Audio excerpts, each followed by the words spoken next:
Bienvenue à tous dans la Grande Ligue, l'émission qui vous raconte la fabuleuse histoire des franchises NBA. On dit souvent que la vie est faite d'occasions manquées. La Grande Ligue n'échappe pas à cette règle. Un choix de draft regrettable, une signature décevante, un trade hasardeux. Un mauvais move, un seul, peut bouleverser à jamais le destin d'une franchise. C'est le cas de celle dont nous allons vous parler aujourd'hui. Une équipe qui, à bien des égards, aurait pu devenir la plus grande dynastie du sport américain, mais qui, à cause de quelques décisions alambiquées, a dû se contenter d'être une franchise parmi tant d'autres. Historique, certes, très régulière même, mais condamnée à jouer dans l'ombre.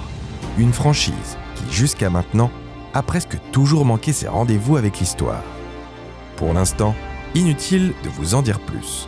Accrochez-vous bien.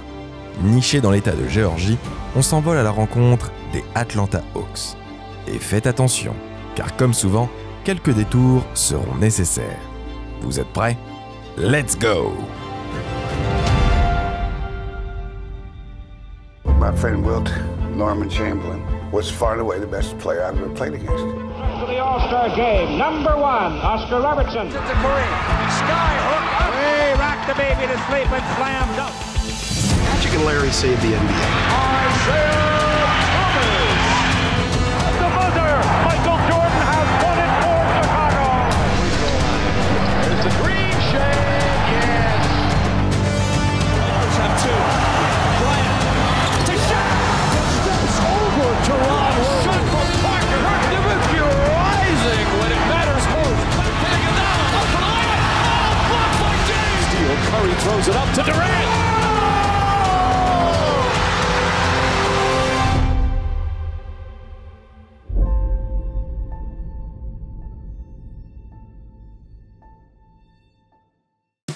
Notre histoire débute en 1946. À cette époque, la National Basketball League est la ligue de basket la plus compétitive du pays. À l'origine créée par des industriels du Mid-Est pour promouvoir leur marque, la NBL prend de l'ampleur jusqu'à accueillir de nouvelles équipes issues des États voisins. C'est dans ce contexte que les hommes d'affaires new-yorkais Ben Kerner et Leo Ferris décident de s'associer pour donner naissance aux Buffalo Bisons. L'expérience n'est pas des plus concluantes. 18 matchs, puis s'en vont. La franchise déménage dans l'Illinois, sur les rives du Mississippi. Elle se partage entre 3 villes, Mullins, Rock Island et Davenport. Elle prend le nom de Tri-Cities Black Hawks, une référence au Grand Faucon Noir, un chef de guerre natif américain célèbre pour sa résistance héroïque face à l'US Army. Si sur le plan sportif, les résultats sont plutôt médiocres, la franchise peut se targuer d'être l'une des premières à signer un joueur afro-américain. Pop Gates, légende des playgrounds d'Harlem, et ce, 7 mois avant un certain Jackie Robinson. En 1949, Leo Ferris, entre-temps devenu vice-président de la NBL, négocie la fusion de la ligue avec sa rivale BAA. Les Black Hawks font partie des 5 équipes de l'ex-NBL à intégrer la toute nouvelle NBA. Mais là encore, dans un marché beaucoup trop petit, la mayonnaise ne prend pas. Les Black Hawks quittent les Tri-Cities pour Milwaukee et perdent leur couleur noire au passage. Ce nouveau déménagement n'arrange en rien les résultats des désormais Hawks. Bon dernier 4 saisons consécutives, ils refont leur valise en 1955, direction Saint-Louis dans le Missouri.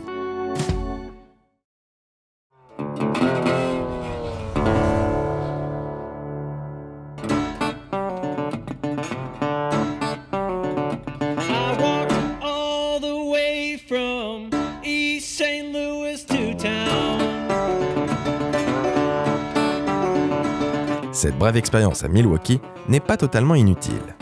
1 an avant son départ, la franchise draft en numéro 2 un joueur qui va changer à jamais l'histoire de la balle orange, Bob Pettit. Géant de 2,06 m, Robert Pettit n'est pas ce qu'on pourrait appeler un génie. Dans l'équipe de son lycée, il est même coupé lors de ses 2 premières saisons. À force de travail et de détermination, il se rattrape lors de la suivante en emmenant les siens jusqu'au titre d'État. Excellence, voilà un mot qu'il aime répéter. Pettit est un compétiteur né au mindset de tueur. Quand il débarque dans un groupe qu'il qualifie de bons gars, mais pas nécessairement de bons basketteurs, il profite de l'opportunité pour briller individuellement. pivot repositionné ailier fort par le légendaire coach Red Holzman, Petit s'adjuge le titre de Rookie de l'année, avant de devenir le premier MVP de l'histoire la saison suivante. En 11 ans de carrière, il est nommé 11 fois All-Star et remporte 4 titres de MVP du match des étoiles. Même en exhibition, le natif de Bâton Rouge n'est pas là pour rigoler.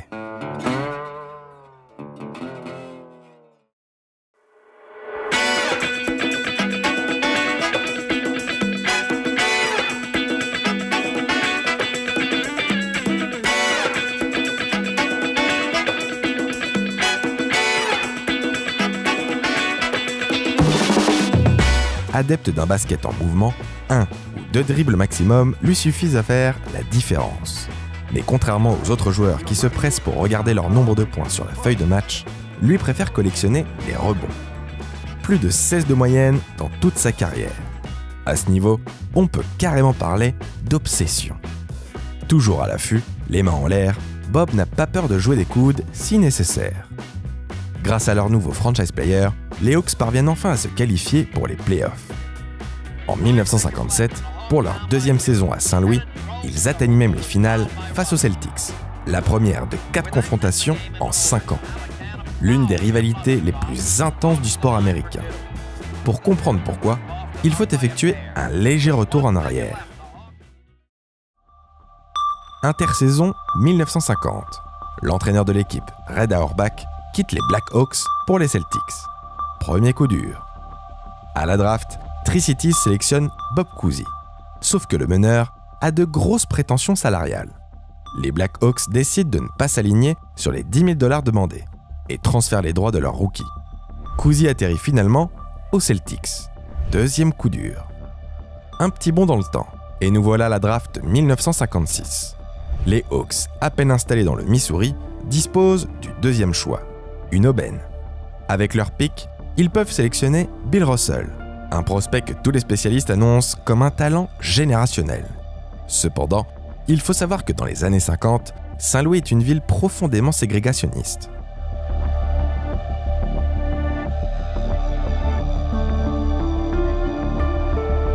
Alors que la NBA compte de plus en plus d'Afro-Américains, les Hawks, eux, ont un effectif entièrement composé de blancs.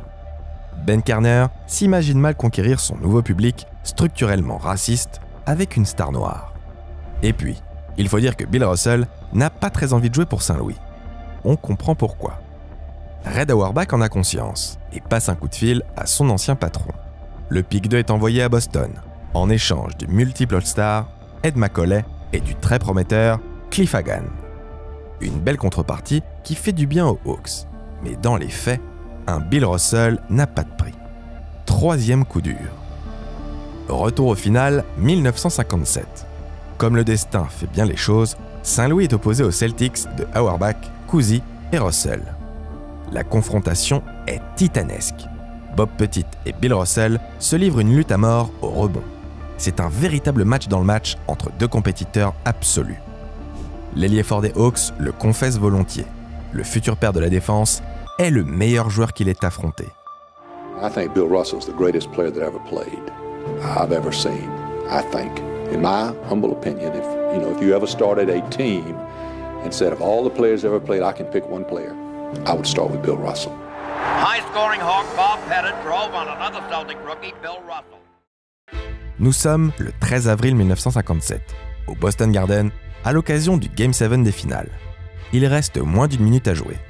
Russell donne l'avantage aux siens.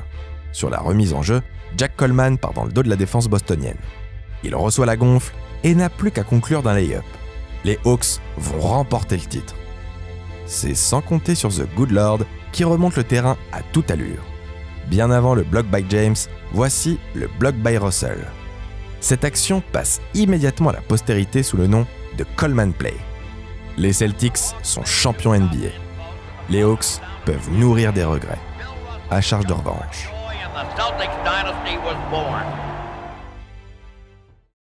Les deux équipes se donnent rendez-vous l'année suivante. À la veille du Game 6, Saint-Louis est dans une position favorable et mène 3-2 grâce à une victoire obtenue à l'arraché en territoire ennemi.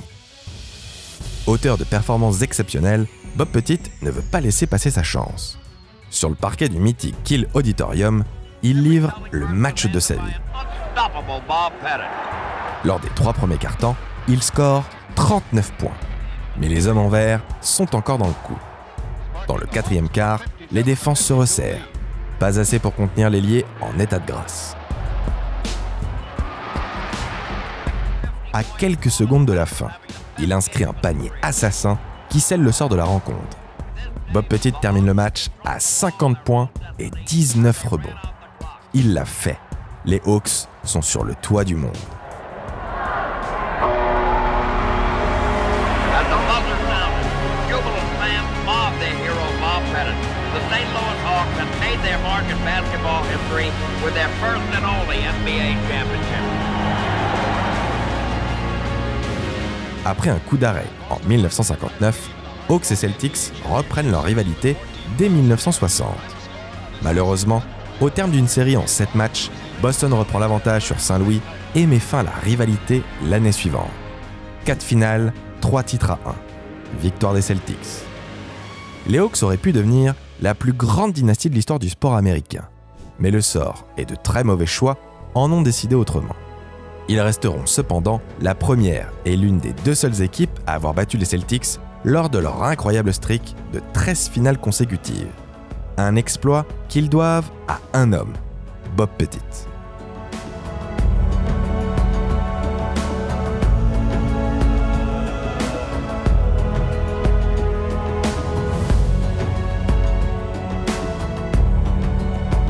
Par la suite, les Hawks demeurent une place forte de l'Ouest. Leur roster se régénère. Pettit partit à la retraite en 65 et Cliff Hagan sont progressivement remplacés par Lenny Wilkens, Lou Hudson, puis Paul Silas. Ils participent presque systématiquement aux finales de division et passent par 3 fois à une victoire des finales NBA. Hélas, sans succès. Lakers et Warriors se chargent à tour de rôle de leur barrer la route.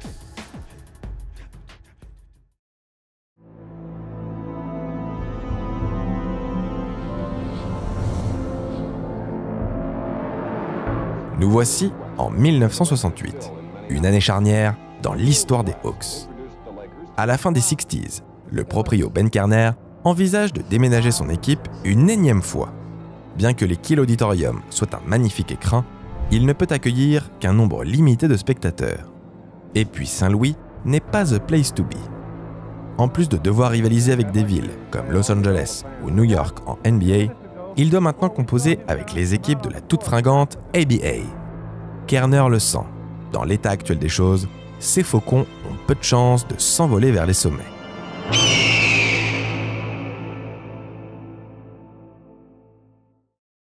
Cependant, son projet de délocalisation se voit retoqué par plusieurs villes.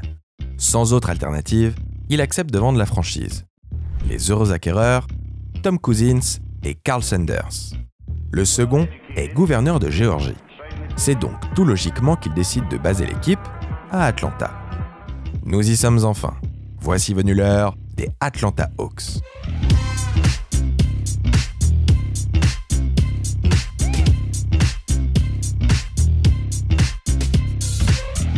À cette époque, Atlanta est le centre névralgique du mouvement des droits civiques, la ville de Martin Luther King et de Ralph Abernathy. Une gigantesque mégalopole, hérissée de buildings, fief de certaines des plus grandes firmes américaines. Dans les décennies qui suivront, Terminus gardera son statut de capitale de la contre-culture, donnant naissance à des générations d'artistes hip-hop.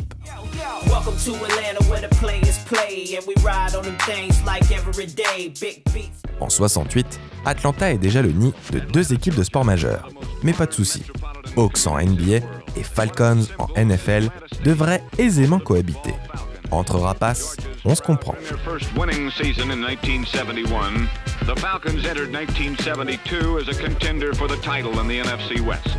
Après 2 défaites consécutives face aux Lakers, les Hawks de Sweet Lou Hudson voient arriver un renfort de choix.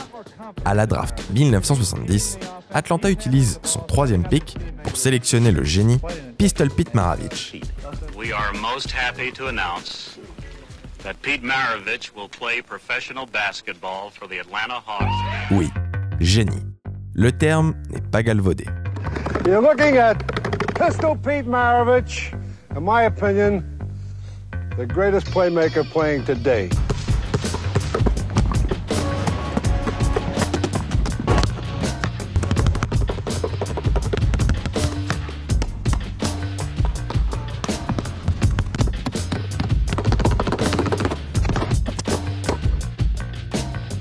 Il se décrit lui-même comme un androïde conçu par un savant fou du basketball. Son père est coach à LSU, Pres Maravich. Pete est l'attaquant ultime. Armé d'un tir peu orthodoxe, mais toujours très létal, il fait mouche à presque tous les coups. D'où son surnom de Pistol. Arrière d'1m96, le numéro 44 est le roi de l'improvisation. Capable d'inventer un move pour se sortir des pires situations. Un joueur imprévisible, impossible à défendre, passé à la postérité pour ses passes venues d'un autre monde. Pistol Pete, c'est le showtime avant l'heure, un virtuose né pour divertir. Atlanta lui déballe le tapis rouge, un pont en or de 2 millions de dollars sur 5 ans. De quoi mettre en rogne ses futurs coéquipiers, qui pour la plupart ne gagnent pas plus de 50 000 dollars. Le talent seul ne permet pas d'expliquer un tel écart salarial. On a beau être dans la ville de Martin Luther King, les inégalités raciales sont encore bel et bien présentes. L'attitude de Pistol Pete n'arrange pas cette situation explosive. Dès le training camp, l'arrière se montre un peu trop arrogant. Bien qu'assez solitaire, Maravich est plutôt apprécié par ses coéquipiers en dehors du terrain. Mais une fois sur le parquet, c'est une autre paire de manches. Individualiste dans un sport collectif, Pistol fait le show, mais la victoire n'est pas toujours au bout. Malgré la présence de très bons joueurs comme Lou Hodson, Bill Bridges ou encore Walt Bellamy, les Hawks ne parviennent pas à passer le premier tour des playoffs. Le train de vie de rockstar de Maravich, entre femmes et fêtes en tout genre, interroge. Dépressif, l'arrière souffre d'alcoolisme. Ses sorties dans les médias se font de plus en plus lunaires, jusqu'à déclarer vouloir être enlevé par les extraterrestres. Voyant la situation empirer, le front office des Hawks n'a pas d'autre choix que de le trader 4 ans après sa draft. Maravich part pour le Jazz et laisse derrière lui beaucoup de regrets. L'après Pistol Pete marque le premier gros passage à vide de la franchise. Atlanta fait un retour timide en playoff à la fin des 70s, mais les Hawks ont perdu de leur superbe. En 1977, les rumeurs vont bon train et beaucoup prédisent un nouveau déménagement. Un de plus. Le mania des médias, Ted Turner, rassure les fans. Le papa de CNN rachète la franchise et la remet à flot. Il ne reste plus qu'à trouver un successeur à Bob Pettit, Lou Hodson et Pete Maravich. Pour ça, il faut attendre 1982.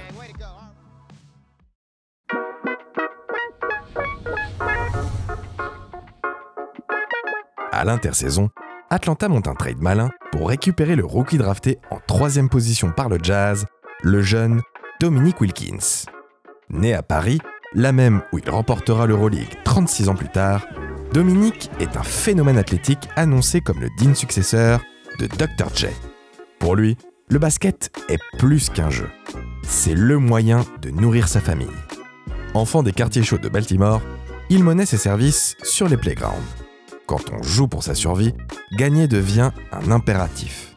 C'est ainsi qu'il se forge une réputation de compétiteur acharné. Exactement ce dont les Hawks ont besoin. Ses débuts ne laissent personne insensible. Scoreur infatigable, Wilkins envoie tomard sur tomard, poster sur poster, ce qui lui vaut le surnom de Human Highlight Film. Sans conteste, il est l'un des basketteurs les plus spectaculaires de tous les temps. Dominique régale. Ses duels légendaires avec Michael Jordan, 1988 en tête, participent largement à faire du concours de dunk un événement à ne manquer sous aucun prétexte.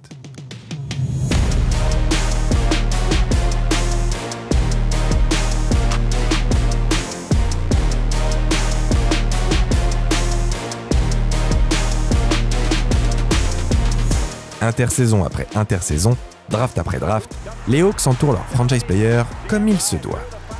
Doc Rivers à la main, un bulldog défensif spécialiste du 15 points, 10 passes. Kevin Willis à l'intérieur, un aspirateur à rebond pro du double-double. Et sur le banc, Spud Webb, un dunker fou d'à peine 1m70, sneakers aux pieds.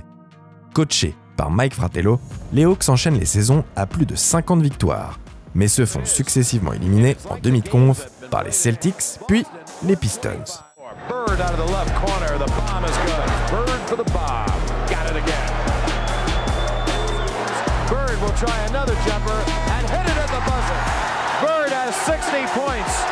Larry Bird scored 60 points. Look at the Boston players mob him. Larry Bird scored 60.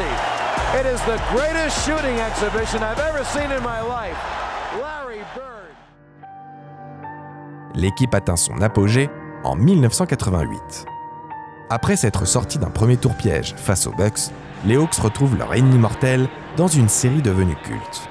Les Celtics du Big Three, triple champion NBA, face aux Hawks, challenger valeureux. Une affiche qui sent bon la nostalgie. Mené 2-0, Dominique Wilkins se charge de ramener les siens à hauteur.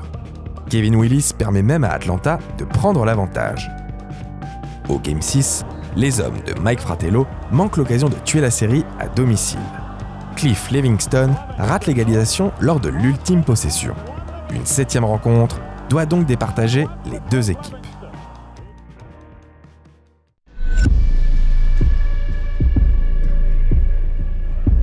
Nous sommes le 22 mai 1988. Dominique Wilkins et Larry Bird vont livrer un duel d'anthologie. The Human Highlight Film contre Larry Legend. L'athlétisme face à la technique. L'individualisme contre le joueur collectif ultime. Deux compétiteurs, deux showmen aux antipodes l'un de l'autre. Au début du 4e quart-temps, Hawks et Celtics sont au coude à coude. Dominique frappe le premier. Bird lui répond.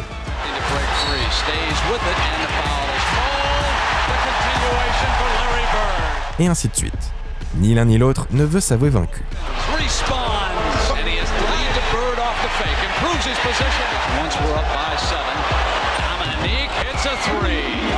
On pense la rencontre pliée quand Atlanta accuse un retard de 8 points, le plus gros écart du match. Mais les Hawks ne s'affolent pas et trouvent le supplément d'âme pour revenir à hauteur. Le jeu des lancers francs offre une ultime occasion à Wilkins d'égaliser. Il reste 1 seconde sur l'horloge. Les Celtics mènent de 3 points. Wilkins inscrit le premier et manque volontairement le second. Malheureusement, le miracle n'a pas lieu. Le Garden explose de joie. Bird, auteur de 34 points, dont 20 dans le dernier quart, souligne la performance exceptionnelle de son vis-à-vis. Les 47 points de Dominique n'auront pas suffi. Persuadé que cette année était la bonne, The Human Highlight Film tombe de haut. Les années qui suivent sont celles du déclin. Les blessures n'épargnent pas les Hawks, dont le noyau dur se désagrège petit à petit. Le 2 février 1993, Dominique Wilkins dépasse Bob Pettit et devient le meilleur marqueur de l'histoire de la franchise. Il est transféré 1 an plus tard, sans avoir réussi à réaliser son rêve de soulever le trophée Larry O'Brien.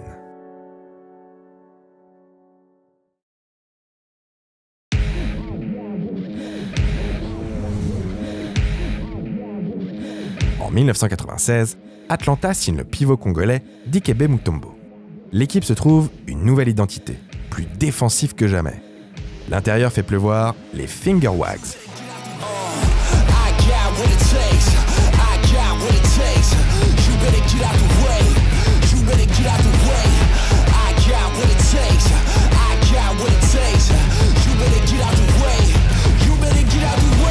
La raquette est sa maison.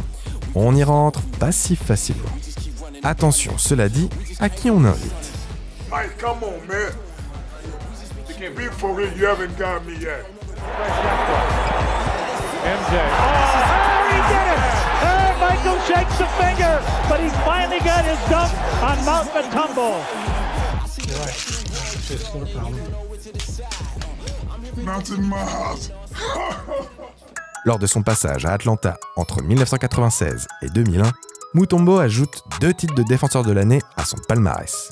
Et il emmène l'équipe en play-off par 3 fois, sans parvenir pour autant à faire le poids face au cadre de la conférence.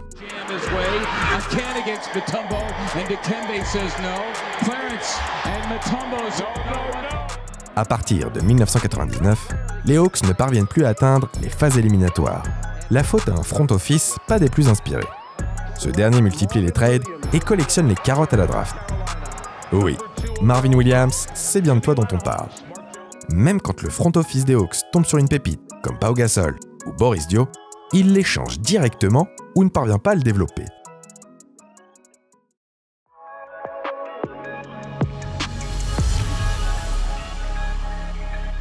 Ce cercle infernal fait drastiquement baisser l'intérêt des fans, et donc la valeur de la franchise. Un changement de propriétaire permet de relancer la machine à l'intersaison 2005. Atlanta en profite pour récupérer Joe Johnson en provenance de Phoenix et pour signer le pivot géorgien Zaza Pachulia. Un Géorgien en Géorgie, ça tombe sous le sens. Le premier est un ailier élégant, le roi du jeu en isolation, Iso Joe, une fine gâchette capable de se muer en passeur si besoin et de prendre ses responsabilités en fin de match. Le second est un boucher, une sorte de Bill Laimbeer, le talent en moins. Le genre de dirty player qu'on préfère avoir dans son équipe qu'en face. Dans l'histoire de la Ligue, on lui doit cependant l'évolution de la règle des votes pour le All-Star Game. Parce que oui, quand tout un pays vote pour toi, tu as beau être remplaçant dans une équipe moyenne, tu peux tout à fait te retrouver starter du match des étoiles. En 2008, les Hawks retrouvent les playoffs, une première depuis 8 ans. Ils ne les quitteront plus avant un très long moment. Iso Joe pousse même le futur champion à livrer une série en 7 matchs. Mais au bout du compte, Boston ressort vainqueur, comme toujours. Atlanta s'installe durablement dans le haut de la conférence Est. Le projet prend forme. En plus d'attirer de bons vétérans, l'équipe recrute des éléments de qualité. Al Horford, Jeff Teague, Kyle Korver. Malgré tout, les Hawks stagnent et ne parviennent pas à transpercer le plafond de verre.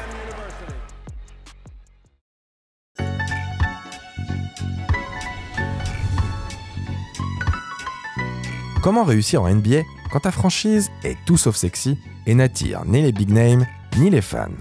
La réponse est simple. Regardez qui l'a déjà fait et copiez-le. Gros ménage à l'été 2012. Danny Ferry, un ancien de la maison Spurs, débarque. Il fait place nette et envoie Joe Johnson aux Nets. Un an plus tard, il débauche Mike Budenholzer, le disciple préféré de Popovich, pour lui offrir les rênes de l'équipe. Il draft ensuite le dragster allemand Dennis Schroeder et signe Paul Millsap et Thabo Sefolosha. C'est ce qu'on appelle ne pas perdre son temps. Un an de plus suffit à Mike Budenholzer pour affirmer son identité de jeu ultra collective. À l'orée de la saison 2014-2015, personne ne s'y attend, mais les Hawks sont fin prêts à prendre leur envol. Dès le premier match, les Hawks pratiquent un basket léché et innovant, largement inspiré du Beautiful Game de San Antonio. Motion offense et polyvalence y sont élevés au rang d'art. Ce qui leur vaudra d'ailleurs de se faire appeler les Spurs of the East. Rarement dans l'histoire, une formation n'aura mieux porté le nom d'équipe. Sans grande star, Atlanta domine grâce à son collectif et sa profondeur de banc. Alors que la mode est aux rotations serrées, 14 rapaces jouent plus de 10 minutes de moyenne. Aucun d'entre eux ne dépasse les 13 tirs par match. Ces gens-là jouent les uns pour les autres. Leur altruisme est tel qu'il est impossible d'en sortir un seul du lot. Pour preuve, après un mois de janvier parfait de 17 victoires pour 0 défaite, c'est l'intégralité du 5 majeur des Hawks qui est élu joueur du mois. 4 d'entre eux sont même envoyés au All-Star Game. À la main, Jeff Teague se charge d'organiser l'attaque. Sur le banc, Dennis Schroeder le complète parfaitement dans un registre de combo scoreur. Kyle Korver est sans aucun doute le chouchou des fans. À quasiment 50% à 3 points pour 6 tentatives de moyenne, le sniper nous gratifie d'une saison all-time. En témoignent ses 11 points en 65 secondes dans une Philips Arena en transe. Sur l'aile, Demar et Carroll s'imposent comme un sérieux 3&D. Pendant qu'à l'intérieur, Paul Millsap et Al Horford forment un duo atypique.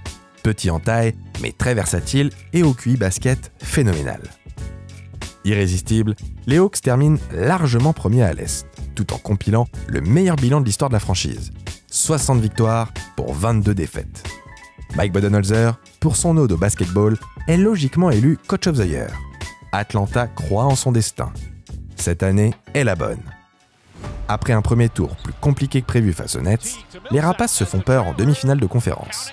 Malgré la blessure en cours de série de John Wall, les Wizards opposent une résistance farouche. Au Game 3, Paul Pierce inscrit un buzzer beater monstrueux.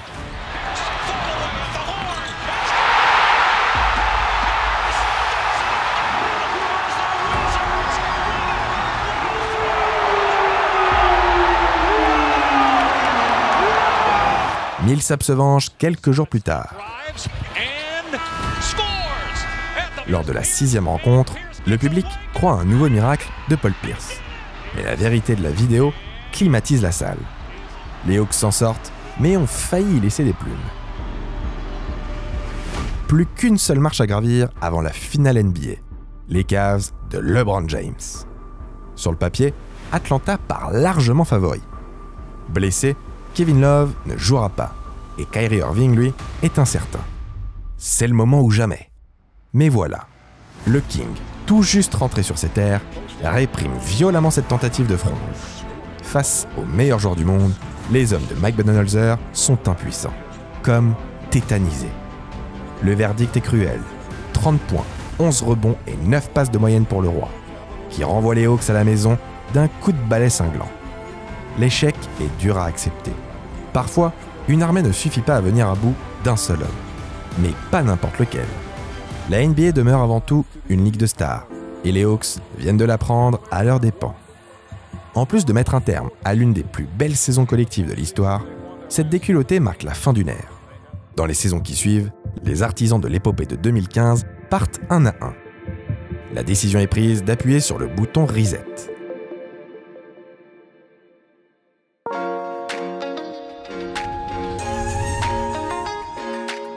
La draft 2018 marque l'acte fondateur du processus de reconstruction.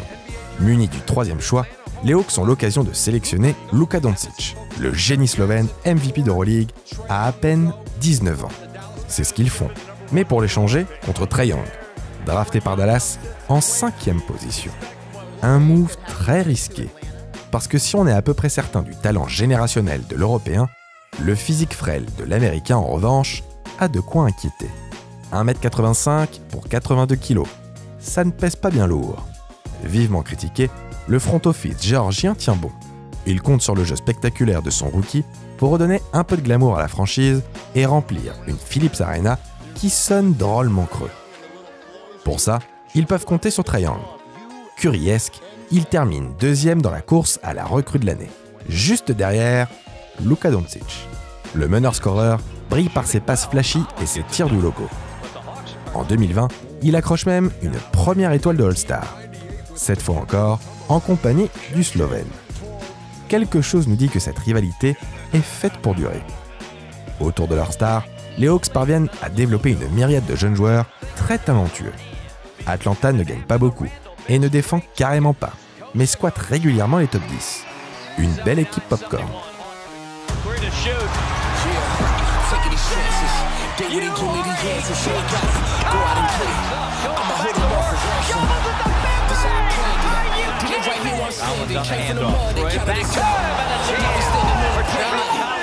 À l'été 2020, les Hawks décident de passer à la vitesse supérieure en signant de bons vétérans pour encadrer leurs jeunes. L'objectif est clair, retrouver les playoffs. Après 3 ans d'absence, réussiront-ils leur pari? Affaire à suivre. L'histoire des Hawks, c'est celle d'occasions manquées. D'un contre venu de nulle part, de mains tremblantes lors de l'instant fatidique, d'un mental friable, de décisions charnières, anodines sur l'instant, mais qui se révèlent très coûteuses dans la durée. Pourtant, un homme, un seul, est parvenu à briser ce cercle infernal. Être un Hawk, c'est ça. Continuer à croire que son heure va arriver. Se battre pour sortir de l'ombre et enfin se baigner dans la lumière. Dominique Wilkins et bien d'autres ont échoué. Mais Bob Pettit l'a fait. Autour de Trae Young d'essayer. Sera-t-il l'élu? Ou un regret de plus? Une chose est sûre, la fatalité triomphe dès que l'on croit en elle. Alors, pour la combattre, il faut s'autoriser à rêver.